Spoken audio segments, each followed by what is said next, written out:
Hello. Today is day 3 of having bees, so it's all still very exciting.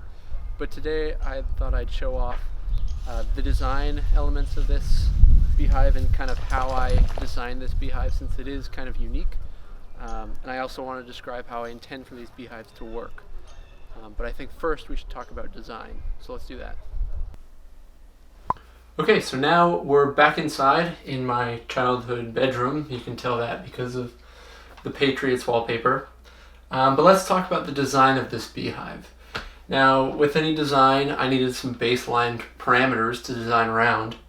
And the first of those is a concept called bee space. And this concept states that any space in your hive under 1/4 of an inch, the bees will fill with propolis, which is kind of like this waxy substance that they use to seal cracks and solidify their hive.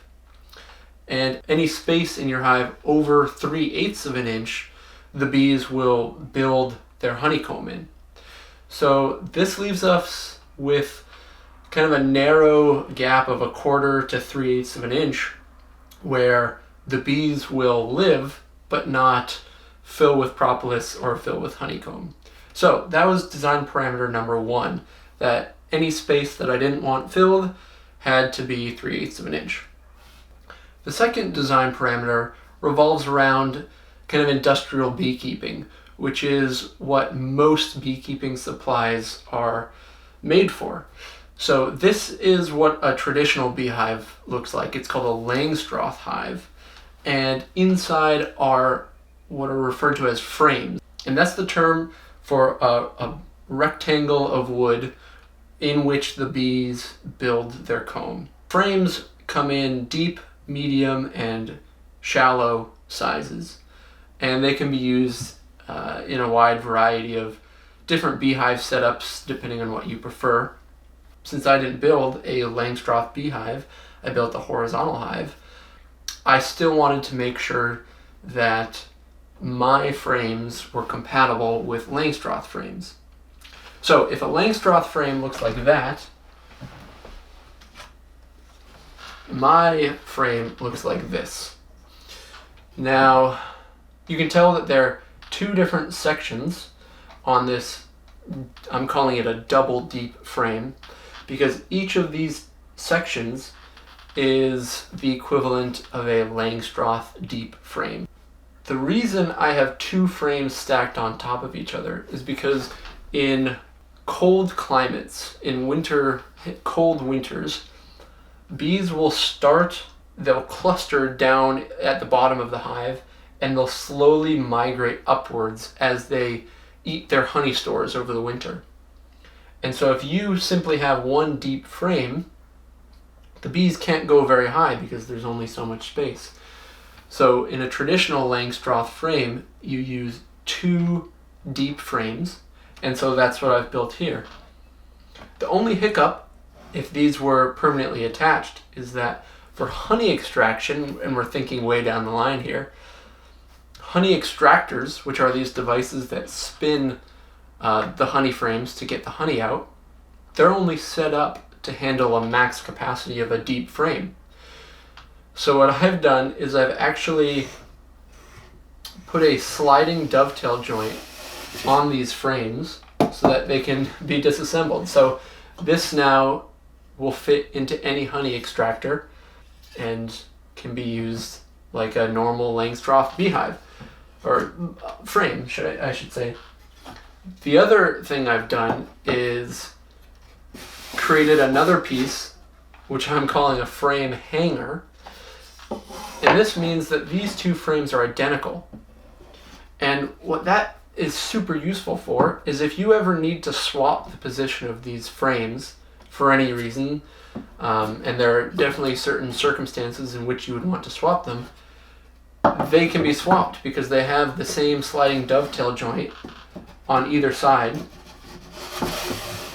So I can now reverse the order of these and stick this back in the frame.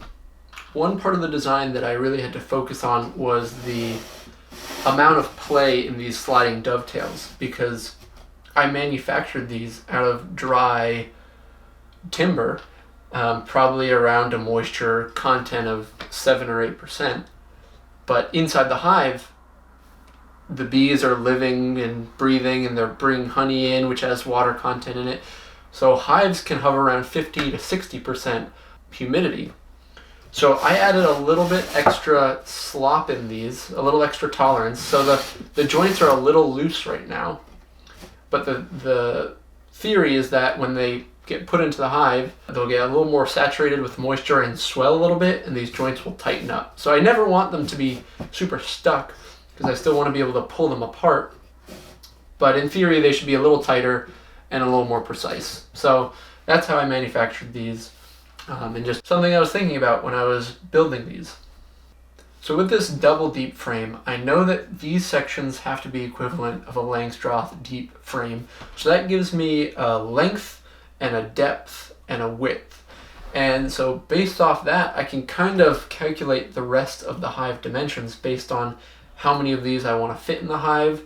I know how deep the bottom must be. I know how high the top must be. And then after that, it's just a matter of designing the legs and the roof and kind of everything to fit based around this frame design. I think it's kind of clever. I don't know if it'll work or not. I've never seen this done before, but I'm kind of excited about it. I think it might work. But I will get this out of the way, and we can look at the CAD work that I did. So this whole project was modeled in Fusion 360, which is an Autodesk program. I modeled all this when I was still over in New Zealand, because I caught the beekeeping bug there. A few of the places we stayed at had bees and beehives, and I kind of caught the bug and decided to try and design my own, because that's kind of how I roll. So let me show you what I've designed here on the computer. Okay, so here we are in Fusion 360, and you can see this is my beehive. It has all of its components over here organized nice and neatly. I had plenty of time to do this, so I really worked hard on it. But let me take you through some of the features, and I'll try and explain a bit more about the hive.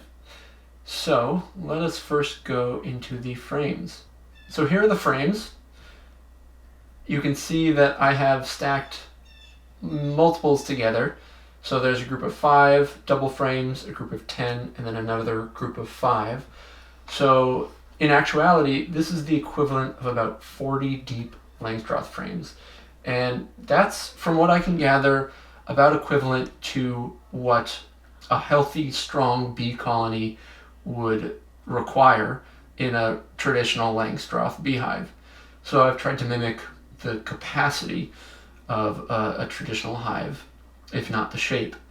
One thing to note is that if I was to run out of space, say they fill up all of these frames with honeycomb, I can always pull some out and replace them with new ones, because I did make some extra.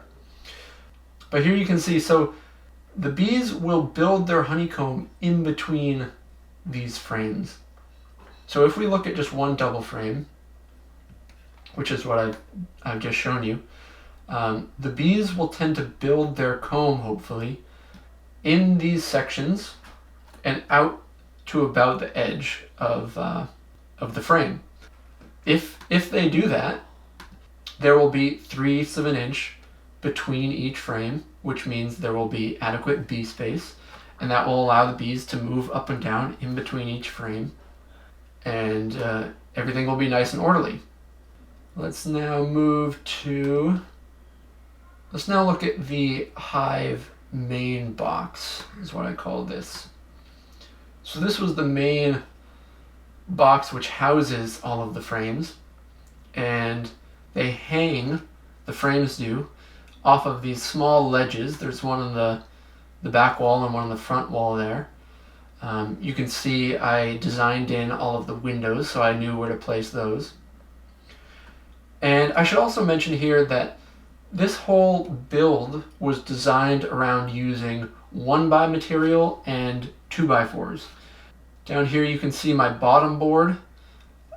This is now screened in, but you can see the framework that I put in right there. And that is the main hive. Oh, let me point out the entrances. There are 3 entrances in between what I'm calling the awning and the porch, or the landing board, I guess. So these outside entrances I can open up in the peak of the season when the nectar flow is really strong, and allow the bees to come and go straight from the honey frames, which were the outside frames, out to the pollen source and the nectar sources. And this inner entrance can be used for bees that are coming and going towards the brood nests. So this is the main box. Now we have a bottom, we have sides. The inner cover, because we have 2 different forms of cover, these inner slats act as the inner cover. And what's really helpful about these, and I'll point this out later when we go back out to the hives, is you can remove 1 or 2 of these inner slats to access 1 or 2 frames, and there's no need to expose the entire hive to the sunlight, which the bees don't like. Now the outer roof is a gabled roof, which just means it's slanted. And the benefit of this style roof is it really promotes ventilation of the hive. So you can see these big vent holes, which are screened in on the actual hive. I just didn't model that in. And then we can just pop the legs back on there. The legs have been designed to be made out of 1 8-foot 2x4 to conserve material. Similarly, all of these window sections were designed so that they would all fit into 1 piece of plexiglass that I could buy from Home Depot. So anyways, this is the main CAD model, and it allowed me to make drawings based off of each part. And this was really helpful in manufacturing these pieces, because I could just make a drawing for every single component and then make the components. So it really helped in assembly. So now that I've given you a look at my CAD model and drawings, and I've given you kind of a rough idea of my design parameters and how I went around designing this, let's go take a peek at how the Beehive is actually operating, or how I hope it's operating out in our backyard. So this is the front of the Beehive, and you can probably see some bees coming and going. Hey, Bana. Bana is also very interested in the Beehive. Bana, out! Come on. Hey, come on. So the bees are actually coming and going through a small entrance in between these 2 boards. I've got it narrowed off to about a 2-inch section by 3/8 of an inch, and that's just so the bees, when they're weak, they need a small entrance because they can't quite defend their own hive yet. But when they're nice and strong, I can open that up to 12 inches wide, and they'll have no problem defending their own hive, and then they can come and go as they please. There's also a small top entrance, which they appear to be using quite frequently as well, and that's also great for the winter. But this is where the bees come and go, so all the bee activity mostly is around the front of the hive right here. But they're docile bees, so I'm sitting here and talking to you, and they're flying around and not paying me much mind because I'm not threatening them. So hey, Bana, out, out. Trying to bite him. So this is the back of the Beehive, and this is the side that actually faces our house. And it's got a few features that you can access from the back, which is ideal because the bees come and go obviously from the front, and so there's a little bit less bee activity back here. So starting at the bottom, I put in some rails so you can slide in boards, which can either close or open up the bottom, since the actual bottom of the Beehive is a screened material to allow airflow. But you can put in, right now I have this piece of pink insulation foam just to kind of cut down on some of the airflow going through there so the colony doesn't get too spooked. Speaking of the bottom board, it is removable, so if I ever need to clean the hives, that can be pulled out and hosed off or brushed off. So that's very neat. Moving upwards, there are 3 small windows on the back here. There are 2 on either side as well. And these are completely unnecessary, but it's kind of a fun little thing that you can open these windows and peek inside. You don't want to do it for too long because bees do not like the light. That's why they build their hives in trees and logs where it's dark. So we keep these shut for most of the time, but you can open them up for a few seconds to take a look at what the bees are doing inside. And then up top is actually where the roof opens up. So the handle for the hinged roof is right here. I'm not going to open the hive up right now because I don't want to disturb the colony, but I did shoot some footage of that a few days ago so I can show you guys what the inside of this hive looks like. Alright, so enough about the outside of the hive. Let's get to the good stuff, the inside. So, first off, a hinged roof I think is so much nicer than just a pick up and put on the ground roof. It's just so much more convenient. But anyways, getting to the top. Here you can see the inner cover with these slats. Some of them have little ventilation holes which are screened in. But then this is my style of a top feeder. So the bees can come up through this slot in the middle. There'll be some sugar syrup on either side that they can feed from. And it's just a really convenient way to feed the bees. So, removing the inner cover, we get to the inside of the beehive. So we'll just put these to the side for now.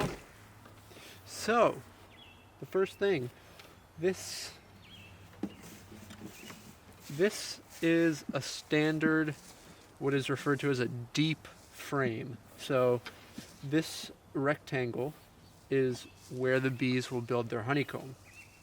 Now a unique thing that I've done, and who's to say if it'll work or not, is that I've actually stacked 2 frames on top of each other with a sliding dovetail joint. So in theory, you should be able to break these frames apart and have 2 standard size frames, but in essence they act as one in the hive.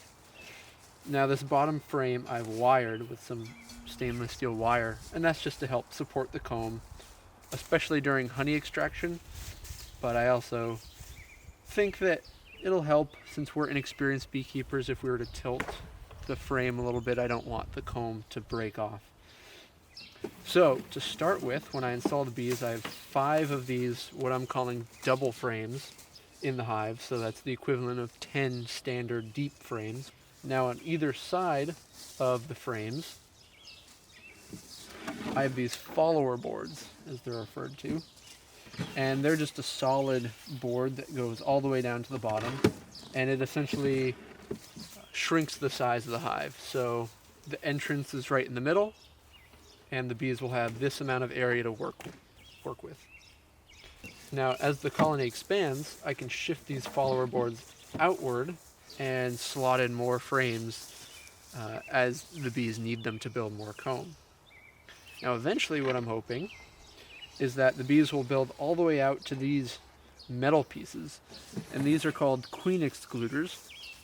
And they're called that because the spacing in between these wires is just enough so that worker bees can get through, but the queen cannot.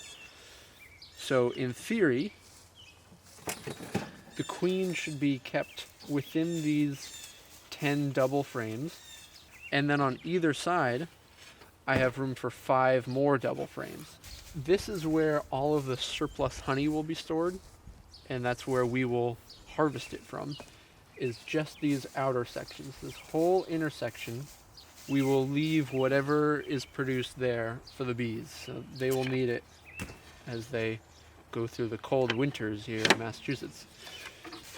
So one benefit with these inner covers is that when the bees no longer need to be fed because there's a strong nectar source, I will remove the top feeder, and I have many more slats that I can just cover the entire hive with. So the benefit here is that if I want to access a frame or 2, I can just pull up the 2 slats that I need to access that frame.